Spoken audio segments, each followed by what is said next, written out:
Hey, good evening, everyone, and welcome to another edition of Let's Talk About It. This is Susan Johnson, and I'm here with my co host, Dennis O'Brien, and we have a fabulous guest for you. We have our president of our local NAACP, Leah Rawls, here to talk to you about so many wonderful things.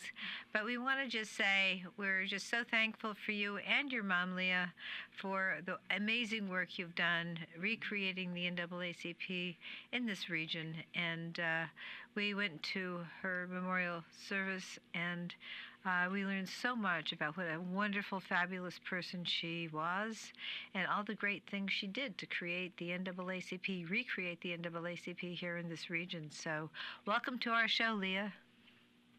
Well, thank you, Susan. What a great introduction, and hello to Dennis. Hi, Leah. I really appreciate the invite. Well, we attended that service for your mother, and I knew her, and every time I saw her, I was always, one of these people that makes you feel happy, because she's very nice and very smiley and very friendly and very smart, and she's just such a big loss, not only to you and your family, but also to the entire community. Yeah, well, thank you for that, Dennis. It was through her efforts, along with the past president of the Norwich NAACP, Miss Jackie Owens,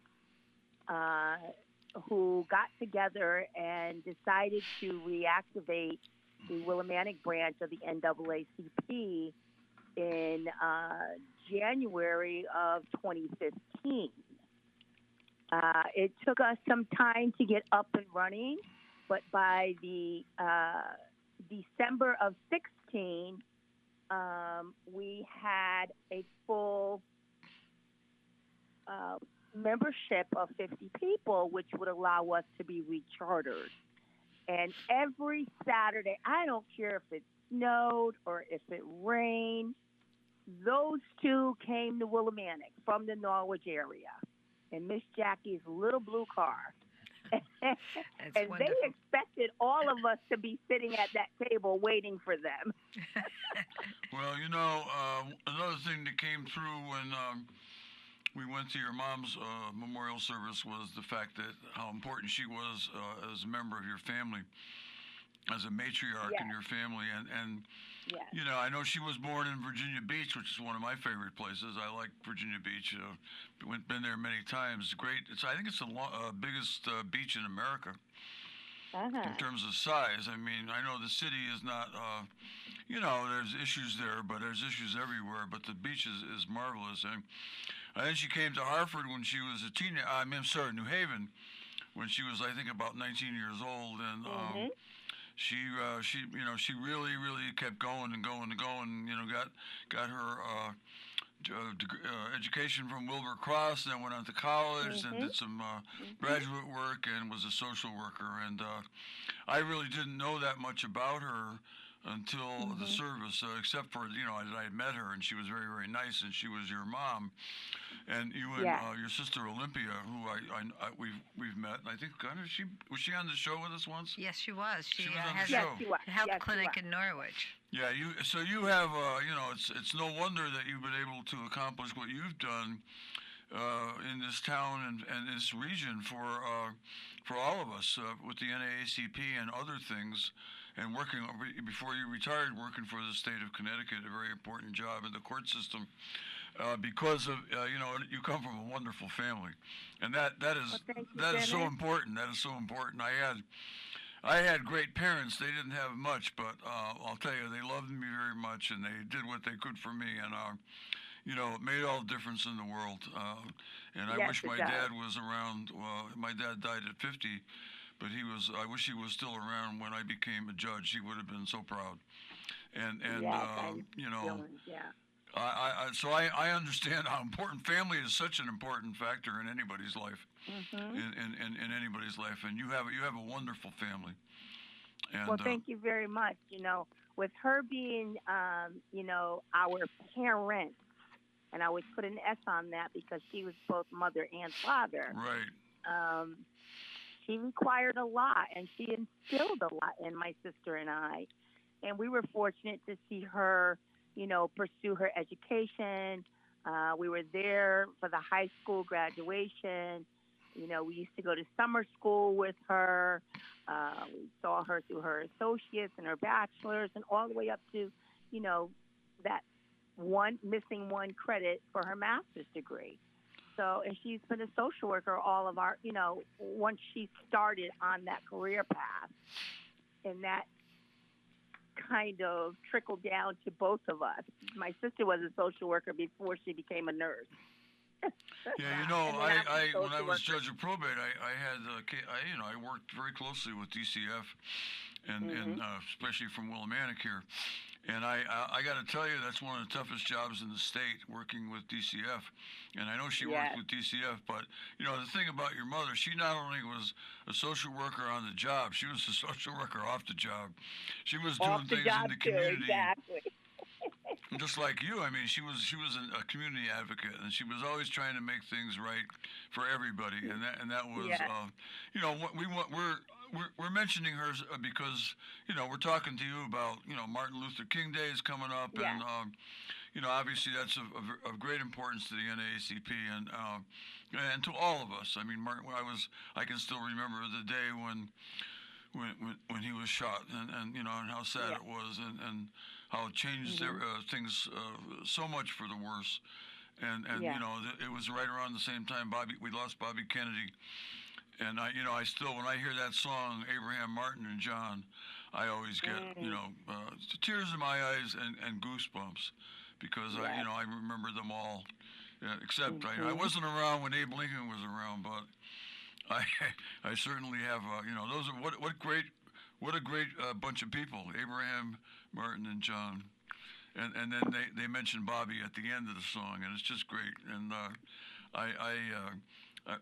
this time of year is always very special for us. That's why we always have a special Martin Luther King show. And then Susan, I was so happy that Susan invited you to be on with us this year.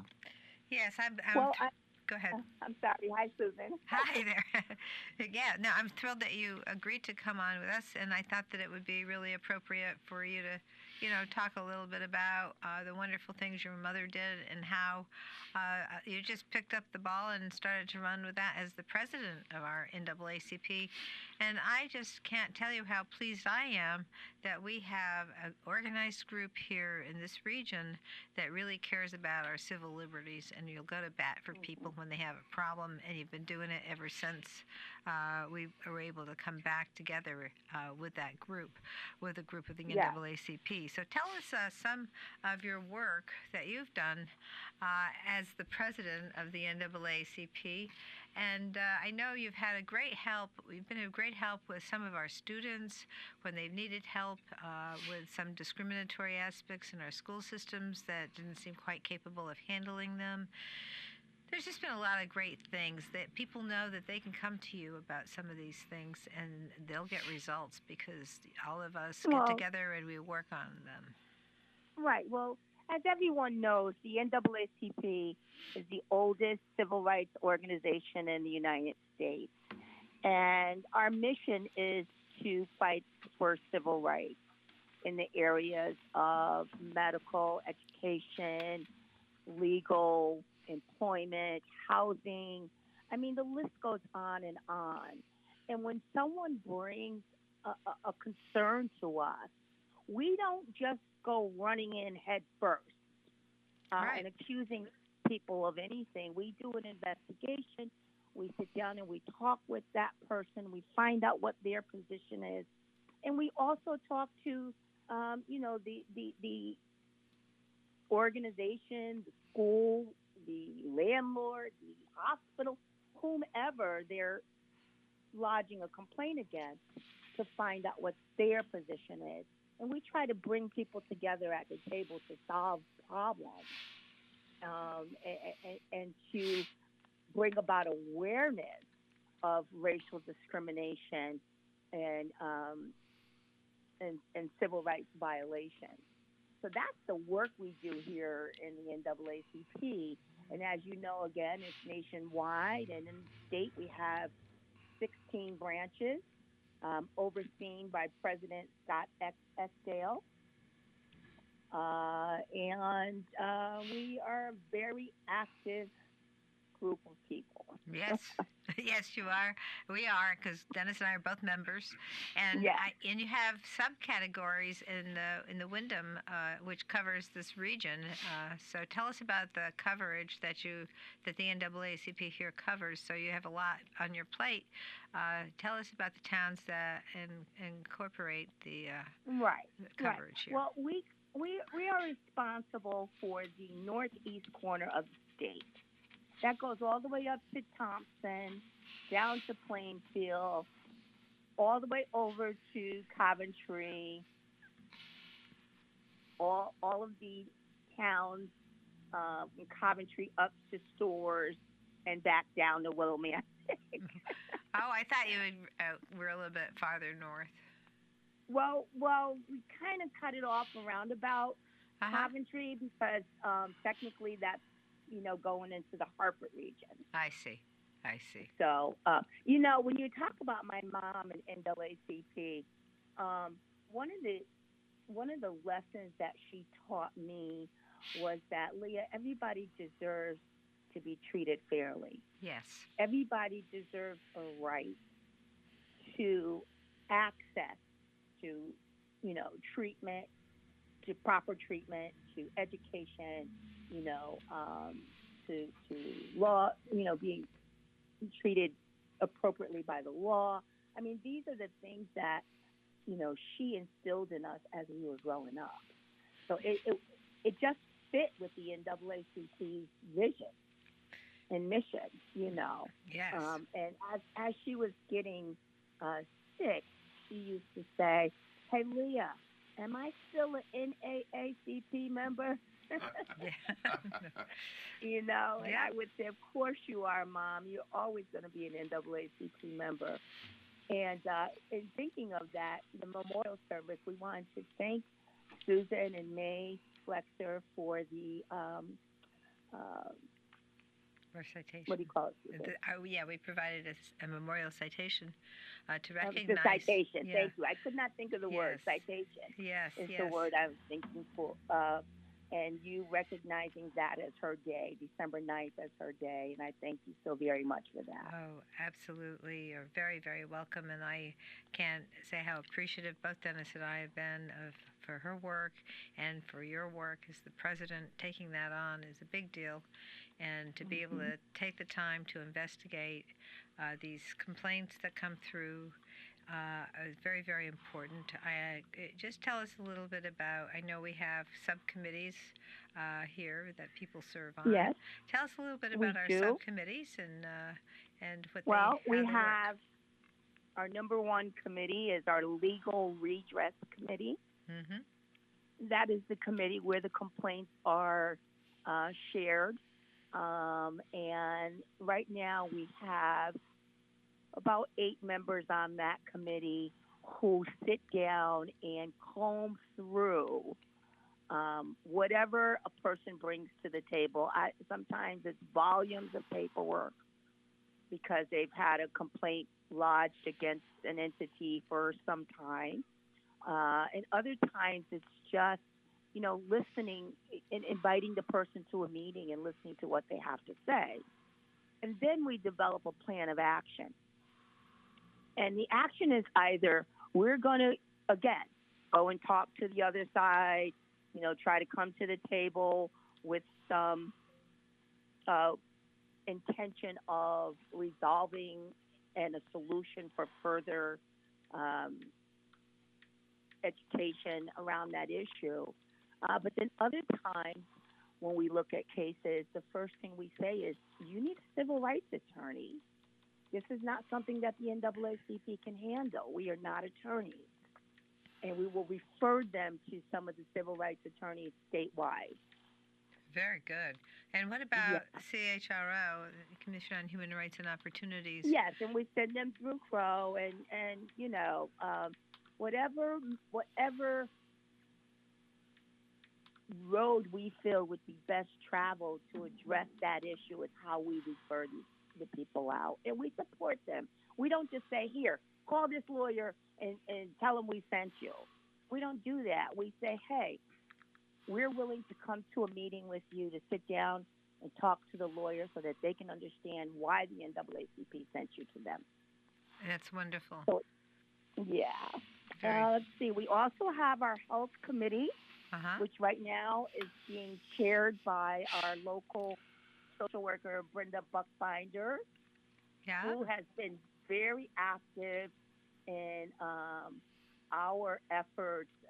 We also are members of a coalition called Wyndham United to Save Our Healthcare. And as you know, Susan, because you're a member as well, and Dennis, you're a member as well, but that grassroots organization is putting in volunteer hours trying to restore vital services to our healthcare here in Wyndham. Absolutely. And I'm not sure if a lot of our listeners know this, but we've lost our ICU, we've lost our progressive care unit, and during the pandemic, we lost our labor and delivery. That's unit. right. That's right. And that calls for advocacy. That calls for the community to come out and talk to the state of Connecticut and talk to Hartford Healthcare and say, what have you done to us? And why did you do this to us? And what is the best solution to remedy this? You cannot have a baby in Wyndham County, in Wyndham Hospital. And so if we want to attract young professionals to work at our college, to work at the hospital, to work in our school system, that's a barrier. Because a young professional couple, typically their plans are to have a family. Mm-hmm. That's right. And you have to travel 30 plus miles either way, east or west, to deliver a baby. Is very concerning. Well, it's concerning as well because 30 miles out this way is much, much different than, say, you're 30 miles in an area where you have a regular highway. And so we're considered rural because we don't have 4-lane highways in and out of here. And it creates a danger for people that the once framed Suicide 6 going towards the Manchester Hartford area or going down towards the Bacchus Hospital, still another, almost 30 miles that way. Yeah, very dangerous. Dangerous Route 32. Yes, it is. We need to rename Route 32 as well. Well, we'll have to because we've had so much awareness of fatalities and traffic problems on Route 32. And to think that a mother would have to get in the back of an ambulance with people, most times men, that she doesn't know, in labor, to ride down these dark roads to deliver a baby is just traumatic. Well, yes. So, once she's in labor, it doesn't seem to me that she should be leaving the area and that she should be able to deliver in the emergency room. And her family. Well, the EMTALA.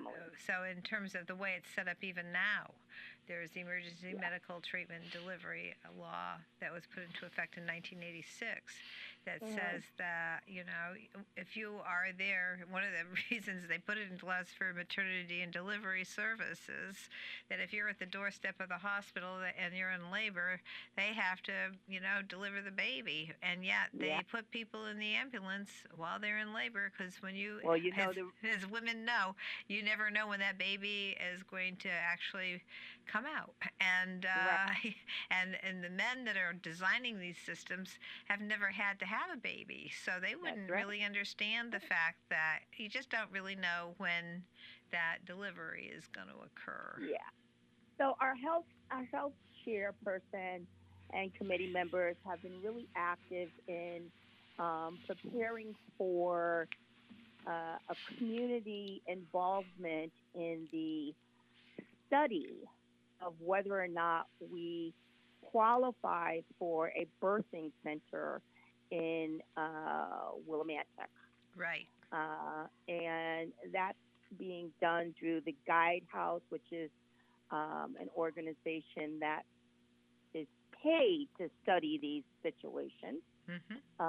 And we've been advocating for the right to notify our community, to have community members involved, and to hear us out Yes, and about why we think this is important. thank you so much for raising that, because I was able to extend the period of time working with the Office Yes. of Healthcare Strategy and Guide And House. thank you for that. And we got some more time because it was set up during the holidays, and it just came up Yeah, way they too were quickly. rushing us. Yeah, we need to Listen, make we sure we didn't get have out there. time to notify our next door neighbor. Thank Never you. mind the community. Exactly. Exactly. You know, if you aren't one of the persons on that committee, you know nothing about what's going on here. That's right. So and- we really need to do some work around, bringing the community in on this. Yes. Let's see. Let me get through the rest of our committee so we Sure. can talk about why we're here today. Yep. So we have our education committee, Hmm. which is responsible for responding to issues within our school system, and that is another area where we do not go in and attack our principals, our teachers, our superintendents.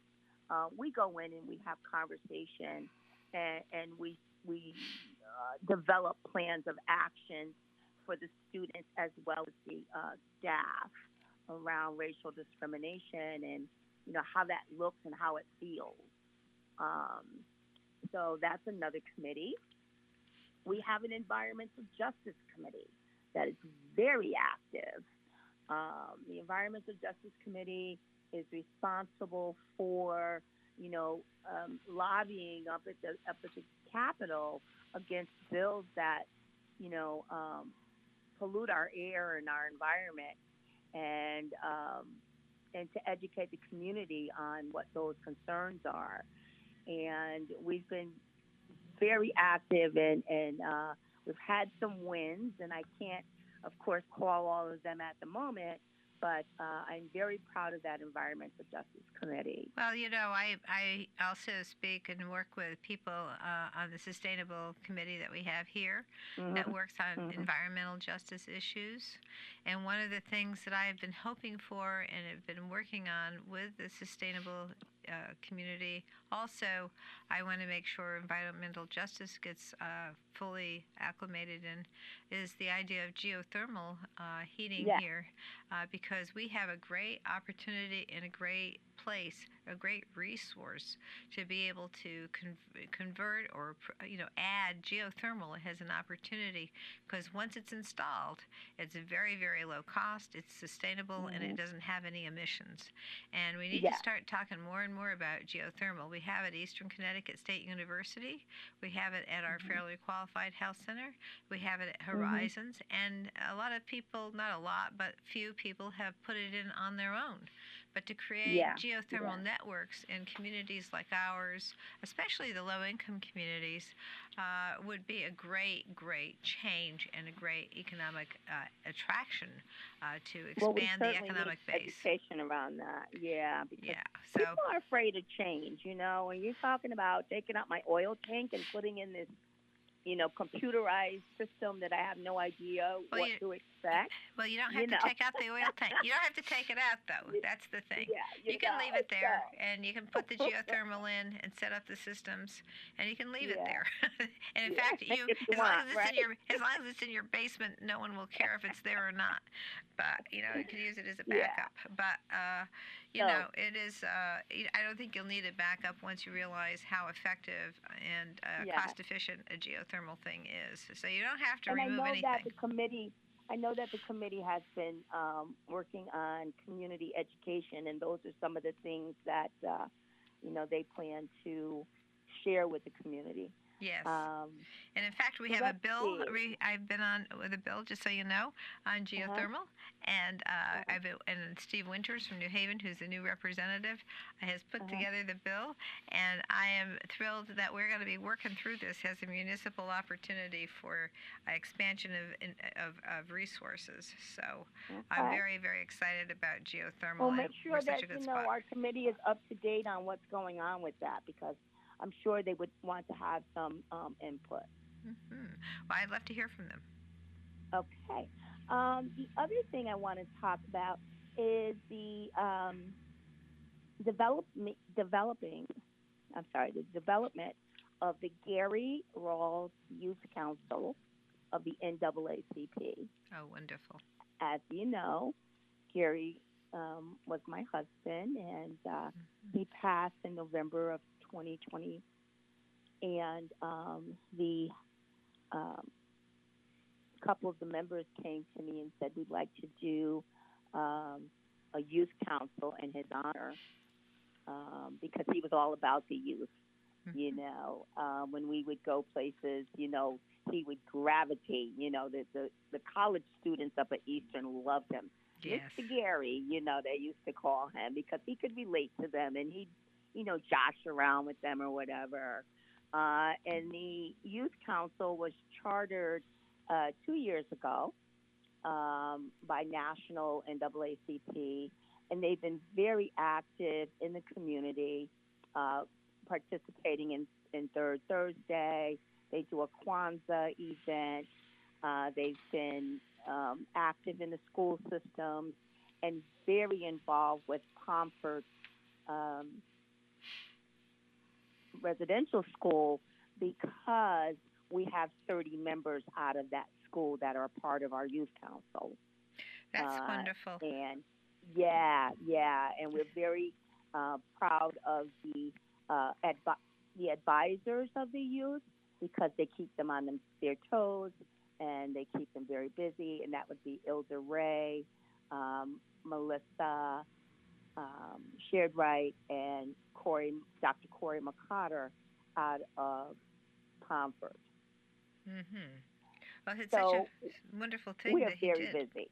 You did a great thing with that, and he was a wonderful person and such a big loss to the community. Yes, indeed. But his memory, his honor, his memory is being honored regularly, and I appreciate that. That's wonderful. Excellent. And you wanted to just speak to the fact that we have an event coming up here in Windham to honor Martin Luther King. Of course. So, as you know, this is our annual event. Prior to the NAACP being reactivated, Calvary Baptist Church held a event every year in honor of Dr. King. And once the branch was reinstalled, we began to collaborate on that with Calvary.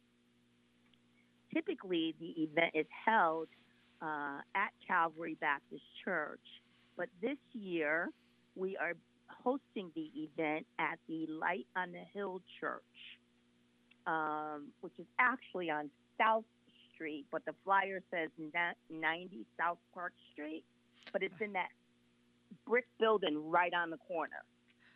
Okay. So, yeah, it's a little confusing, but, we'll have some signage out there, and that's going to be held on Monday, January 20th, 2025, from 1 p.m. to 3 p.m.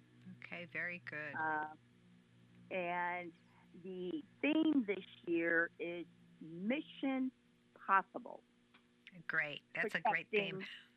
Yes, protecting freedom, justice, and democracy in the spirit of nonviolence 365. And for those who are wondering what the 365 means, that's 365 days a year. Excellent. I figured that out on my own. Really, I still got it, Leah. I'm so glad to hear that, Dennis. I had to chime in because I hadn't said anything for a while. But anyway, I think I just wanted to mention the youth group. I'm so impressed by that youth group when they appeared at the annual meeting, and I think I know some of them actually from other walks of life, and they're a terrific bunch of kids. And I think the idea of having the youth group in honor of Gary Rawls is just a fantastic idea, and I think it's phenomenal. You gotta keep things going. It's just like with education. You got to educate the youth, and or else, after a while, they are our successors. Yes. That's right, and that's what happened when I was a member of the branch with Arlene Davis Rudd, back in the oh God, it must have been the 1980s. In the 80s. And yeah. I remember Arlene and I were on a committee together. That's how I met her. And she had her roots in New Haven, and she eventually went back there. And when she left, the branch sort of dissipated, and 'cause she was such a vital part of that group. But they didn't have the number of members that you have now, and certainly not a youth group. And I think you gotta it's hard to accept that, but not all of us are not going to be here forever, and you need to have the youth, the young people, keep things going. So I think the Gary Burrell's youth group is one of the best ideas that any group in this whole region have had about anything. I think it's fantastic, and you got some really great young kids, great young men and women in that group. Thank you. And there's also I also have to mention that there are college chapters on both Eastern Campus and Yukon Campus, and they are very active. And so NAACP has covered the ground in Windham County, and I am so proud to be a part of that. Well, you were there. You helped create it along with your mom and the other person you mentioned from Norwich, and also I think there was another woman named Barbara Billups from Norwich. Barbara Billups. Let's not forget Barbara Billups. Right. She was the secretary in Norwich. Yeah. And she has been a mainstay with. She's now a member of our branch, and she's been a mainstay. She taught me a lot of what I know about the organization. Yeah, she was and a I'm real go-getter. For her. And I remember her from the early meetings when we were only a relatively small group. Mm-hmm. And she would come up, and your mom would be there, and what an incredible amount of energy those folks from Norwich produced. Yes. And they found the right person to lead the group after they helped get it started. Yes. Well, thank you, sir. And you certainly, as you can't, you mentioned all these other people, you can't do it alone. No. That's what leaders do. They generate more interest from other people. Right. I have a very, very supportive and active executive committee, starting with Vice President Rodney Alexander, who's also a councilman, Second Vice President Matt Lon Proctor, Secretary Celia Proctor, Treasurer Phyllis Frazier, Assistant Secretary Pamela Skelly, Assistant Treasurer Rita Pulliam, and our executive officers as well. That would be Javina Porter, Barbara Billups, Quincy Farrow, and I believe we just added one more person, and I'm sorry, but my memory is not bringing that up right now. Well, you covered quite a few people, and that's a great group. Wow, what a powerhouse! Yeah, and the branch has over 200 members, and we are very proud of them. Yeah. So anyway, I want to get back to the Martin Luther King event on Monday the 20th. Mm-hmm. So again, it's being held at the Light on the Hill Church, 90 South Park Street, corner of Park Street in South Street in Willimantic. Our guest speaker this year is the Reverend Hollis Cotton, who is a Mansfield resident. And Dr. Cotton is also involved with Stanley Chapel here in Willimantic. And Dr. Cotton will highlight the enduring relevance of Dr. King's principles in today's world. When you talk about the mission possible, like that's giving us an assignment. How do we protect freedom, protect justice, and protect democracy in the spirit of nonviolence in this current political environment that we are in? where there seems to be a lot of division and not a lot of solidarity.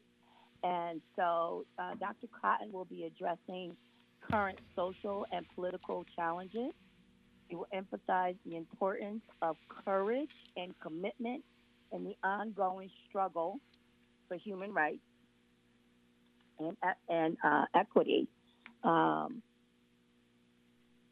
And I'm excited about this because it's going to teach people, it's going to empower people to create this just, humane, equitable, and peaceful community by applying Dr. King's nonviolent philosophies and methods. And people say, well, you know, they say that Dr. King was nonviolent, but they were out there fighting and protesting. But that doesn't negate violence. That's people using their voices. Violence was used against those protesters. And that's the vision that we see when we talk about the civil rights movement. We see the vision of black and white people alike being beat down and hosed with fire hoses, and you know, and it takes away from what the actual mission of Dr. King's was.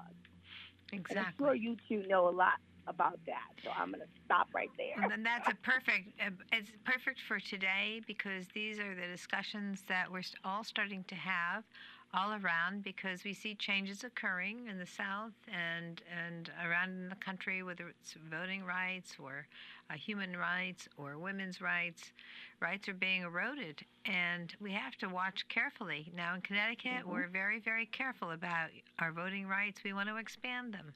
We're careful about women's rights. We're careful about civil rights. But nevertheless, if we let them go and we don't report them, or we don't work together as a group to make people understand what rights mean, what does it mean to have your rights protected, then that is something that is part of the mission of what we're going to hear about on Monday at your event.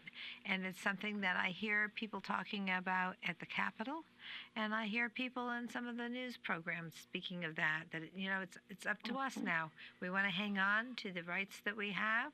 We have to look and listen and make sure that if there's an opportunity to affirm the rights or to vote against a change and a loss of rights, that we're there and we're working to make sure people work together on those things.